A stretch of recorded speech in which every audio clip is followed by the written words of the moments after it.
Shalom. Call halal Yahweh Bashem Abishai. Bahashem Rakwa Kodash. Double honors unto the apostles and the elders. Salutations to all my fellow laborers, the Yakim, the confusion of face, Yakim joined unto our ranks. The hopefully elect and the Akwaf that are listening and learning to you, I say Shalom. I was watching a video. It was either yesterday or yesterday. The Apostle Tahar was doing a video, and he said something that put it on my spirit to do this video. So yesterday the spirit wasn't on me to do this particular video, but today it was, so I'm going to do it. Because I'm very intrigued by the Apocrypha. The Apocrypha actually, you know, the Lord used, Yahweh Bashem Abishai actually used the Apocrypha to help draw me into this truth. Because I was such a, one of my favorite subjects when I was a young man was history. And that was something I always did really well with in school. And even in grammar school, I saw things in history that it didn't seem like was being taught. And I was always challenging history or being very vocal against colonialism, even as in grade school, going back to grade school. Because they would, you know, talk about how they came to a land and they found this and they found that. And then knowing and understanding that they didn't find anything. They came in and took things by force through theft, thievery, murder. And I was pointing this out as a child and was very vocal about it and would often get into debates with my friends who was just like, you know, get over it, man. I was like, no, man, you uplifting these people like they're so great, and all they did was stole everything, and then they signed their names to inventions and things and lands and properties that were not their own, and then they're proud about it. And so I had a problem with history the way it was taught, all the way up until I had a high school teacher my senior year who actually started teaching about the dark races in the Middle East originally. Which is, you know, help bring me to the point to everything happens, man. You know, it's amazing the way Yahweh Bashem Abishai operates. Everything happens for a reason, man. And even though he was off, you know, with that African stuff, because were there Africans in the Middle East? Yes, there were. The land of Canaan. So-called Africans, I should say, because the word Africa is a Latin word, which is the language of Esau, Edom, the Edomites. And Africa is named after so-called white man named Scipio Africanus. All right, that's what it was renamed. Okay, but the land where Israel and Palestine sits is the land of Ham. All right, and Ham's sons Canaan. As a matter of fact, I am holding on to the Young's Dictionary Bible, the Young's, because I'm going to read some things about the Apocrypha. Real quick, I'm just going to go over this breakdown of the Hasmonean priests and kings, who were the Maccabees, all the way up until Herod took over. All right, I'm going to touch on that. But before I do that, I'm going to go to the definition of Ham. Okay? Which I actually will put on the screen so that you can actually see it for yourself after I read it. And it says, Ham, a son of Noah, father of Cush, put in Canaan. See further on these four, while they all may have been dark-skinned. Okay, so these are the inhabitants of Africa and Canaan. All right, they were not the forefathers of the Negroid races, and there's 12 Negroid races. We call them the 12 tribes. All right, but rather of the peoples associated with Egypt in the north of the continent of Africa. Egypt thought of Canaan as one of its provinces, even into the very late times. All right, so I'm going to actually put that on the screen. All right, it says the son of Noah, father of Cush, put Canaan. See further on each of these four, while they all may have been dark-skinned. So those are the Africans. Let me flip the page.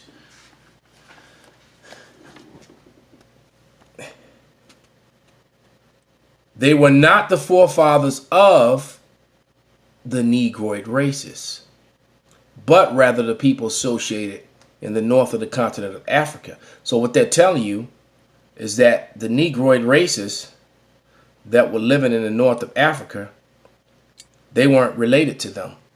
And that was the people, those were your Israelites, the Negroids, because they never break down who the Negroids are. The Negroes are. So you mean is this a whole nother race of people that's not mentioned in the Bible? Okay? So by definition, they expose themselves because they're telling you that Negroes are not Africans. Okay? All right, so anyway, the reason why the Apocrypha is so important because it contains the history of the captivity during the Greekish Empire. All right, when the Greeks came into power, because when you read the Bible, you go from the Old Testament, you have the history of the Babylonian captivity, the history in Egypt, history in Babylon, all right, the Persian Medes. Then it goes straight to the Roman Empire. The history of that third kingdom that's spoken of, which is very important, is left out because that tells you when the Israelites became Greeks, begin to be called Greeks. So when you get to the New Testament, where it's reading Greek this and Greek that, there's no difference between a Jew or a Gentile. I'll give you an example. This is Acts 9:29. And it says, he spake boldly in the name of the Lord Yahushua and disputed against the Grecians, but they went about to slay him. Now in my book, I'm going to show you in my Bible, in my precept, it precepts Acts 6:1 as well. All right. So it says he's speaking to the Grecians. Now let's look that word up in this dictionary. All right. So I'm going to look up Grecian and watch what it tells you. It's going to give you those same scriptures, two scriptures, the one I read and the one that was labeled next to it. It says Grecian Jews. Hellenists were Greek-speaking Jews. So they weren't talking to Greeks as in Edomites. They were talking to Greek-speaking Jews. How did they become Hellenists? And that history is contained in the Apocrypha. They were in contrast to the group of Christians and likely spake Aramaic and possibly they spoke Hebrew. Since the word Hellenist was not used by any writer prior to Luke, the author of Acts, it is not known if Hellenists also practiced Greek customs and Greek practices, and they did. Hellenists were basically Israelites who took on Greek customs, etc., etc. All right. So, and the Apocrypha, what the Apocrypha does is that it completely is what you could refer to as a racist book, because it makes it clear that the Lord is not for everybody in the Apocrypha. Very, very clear. So it also lets you know that the Northern Kingdom came here to the Americas. It names the Romans as Edomites. It identifies the conversion of Greeks into when the Edomites were actually conquered by the Hasmoneans and were forced to convert and follow our ways, and that's began to call themselves Jewish. It identifies the Edomites through Alexander, and you can trace Alexander and his 4 generals and their people that came and conquered North Africa, the so-called Middle East, and most of Europe at that time. They can be traced back to Esau, Edom, via the Apocrypha. The Apocrypha was a very damaging book to the so-called white man, which is why he removed it, because it identified who he was. And then he says that it was never canonized. Well, when you go into the Blue Letter Bible, which is used to break down every word in the Bible, and the Blue Letter will tell you, just like the word Immaculate Conception, just like that word, the word canonized does not exist. It's not in the Bible. Those are man-made doctrines, man-made things. Okay? So let's read some history. This is First Maccabees, the first chapter, and I'm going to start at verse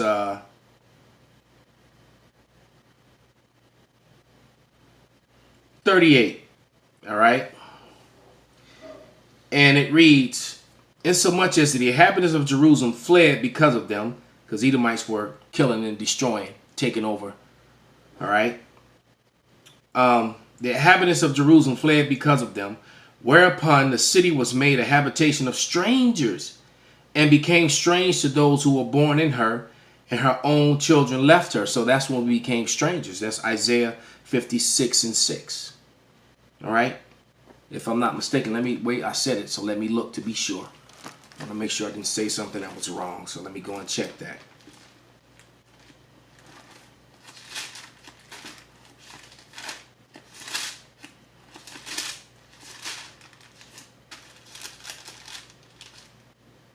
Yes, also the sons of the strangers that join themselves to Yahweh to serve him and love on the name of Yahweh to be servants, every one that keepeth the Sabbath from polluting it, taketh hold to my covenant. Right, so you can't take a hold to the covenant if you're not an Israelite, period. So yeah, I was correct on that.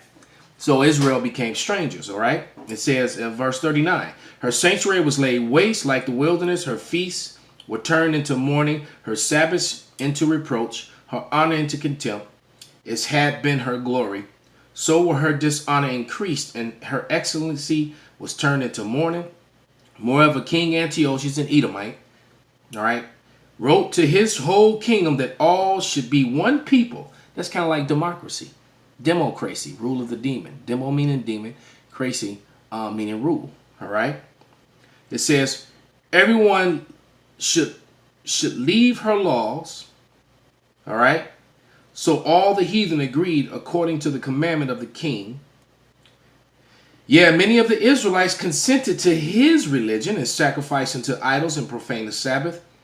For the king sent letters by messengers into Jerusalem and in the cities of Judah that they should follow the strange laws of the land and forbid the offering of the sacrifice and drink the offerings in the temple, and that they should profane the Sabbaths and festival days and pollute the sanctuary and holy people and set up altars and groves and chapels, idols, sacrifice swine flesh, unclean beasts, that they should leave their children uncircumcised and make their souls abominable for the manner of cleanness and profanation. All right. So basically, let me read the next one. That to the end that they may forget the law and change all the ordinances. All right. Whosoever would not do according to the commandment, the king, he said, should die. So lots of Israelites died and chose death. That's what made the Maccabees rise up. Because you still had a people who had the zeal for the Lord. The 2/3, just like they sold out Yahushua roughly around 400 years later when he came on the scene. All right. If I'm not mistaken, don't quote me on it, but I know it's pretty close. It was like 400 something years. All right. Before it happened. So you had that time period of Israel not being called Israel anymore. So on a 400-year period, even a 300-year period, how long would it, you have not called on your name, you've not circumcised your children, you're getting tattoos, strange haircuts, strange body markings, strange foods, you no longer know that you're an Israelite. That's why Paul was sanctioned to go to the Gentiles, to the Greeks. All right? And the so-called white man knew this. So when he made translations, he could have easily, where he put Greek and Gentile, he could have put the word Hellenist there when they printed the Bibles up, but they didn't. But this was also to be a stumbling block so many wouldn't get it. Because not even all Israel is going to get it and understand this, because not all Israel is Israel. So the Lord didn't mean for it to happen. All right? You get to the New Testament, and now you had, and that's what they did. You just jumped to the New Testament and Herod. How did Herod get there? Herod got there because of the Hasmoneans, the Maccabees. All right? So I'm going to read this. It says, Hasmonean priest kings, 167, 166. John, Simon, 143. This is BC to 135 BC. Judas, 167 BC to 161 BC. Eleazar, Jonathan, 161 to 144 BC. All right. Then you had the next line. was Judas John Hyrcanus. All right, 135 to 105, and John Hyrcanus' death is mentioned in the Apocrypha. All this is in secular history. As a matter of fact, it's got 2 whole pages of the history of the Hasmoneans, which is all found in your encyclopedias. All this information is there. This is in secular history, this information. All right? From Mattathias all the way down to his grandsons. All right? So we're at John Hyrcanus. Now we're at Mattathias. His daughter married Ptolemy. His daughter married one of the Ptolemies, man. Okay? And then after the conversion, he was the one that converted the so-called the white man Edomites to Judaism. That's in secular history. All right. Then you had and his daughter married one of them, which he ended up dying as a result of it. All right. So now you have these Edomites calling themselves Jewish. All right. So you got Aristobulus, Antigonus, Alexander Genanaeus, and he married Alexandra. Then you had Hyrcanus II. Alexandra married Alexander, daughter of Hyrcanus, son of Aristobulus. All right. And Miriam married Herod the Great. And then it says the end of the Hasmonean dynasty.